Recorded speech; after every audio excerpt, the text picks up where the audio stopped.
بسم الله الرحمن الرحيم الحمد لله رب العالمين والعاقبة للمتقين والصلاة والسلام على سيد الأنبياء والمرسلين محمد وعلى آله وأصحابه أجمعين۔ السلام علیکم ورحمۃ اللہ وبرکاتہ۔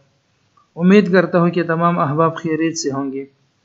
آج کی اس ویڈیو میں ہم بچے کو دودھ چڑھانے کے وظیفے کے بارے میں بات کریں گے، مگر اس سے پہلے ایک مسئلہ ذہن نشین کریں۔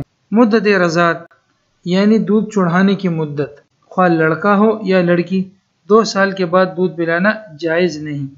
البتہ اگر کوئی بچہ یا بچی زیادہ کمزور ہو تو اسے ضرورتاً 2.5 سال تک بھی دودھ پلانے کی گنجائش ہے۔ 2 سال تک دودھ پلانے کا حکم وجوبی نہیں، بلکہ یہ دودھ چڑھانے کی مدت ہے۔ لہٰذا اگر کوئی بچہ اس مدت کے پورے ہونے سے پہلے ہی خود سے دودھ چھوڑ دیتا ہے یا والدین کے اتفاق سے اس مدت سے پہلے ہی بچے کا دودھ چھڑوا دیا جاتا ہے اور بچے کے لیے متبادل غذا کا بندوبست بھی موجود ہو تو ماں پر کوئی گناہ نہیں ہوگا۔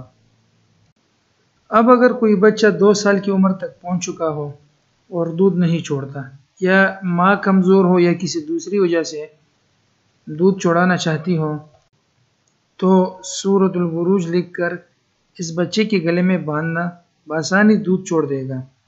اور اگر کوئی بچہ دودھ چھوڑنے کے صدمے سے روتا ہو اور صبر نہ کرتا ہو تو 7 مرتبہ یا متین لکھ کر پانی میں گول کر اس بچے کو پلا دے یا دودھ میں گول کر اس بچے کو پلا دے۔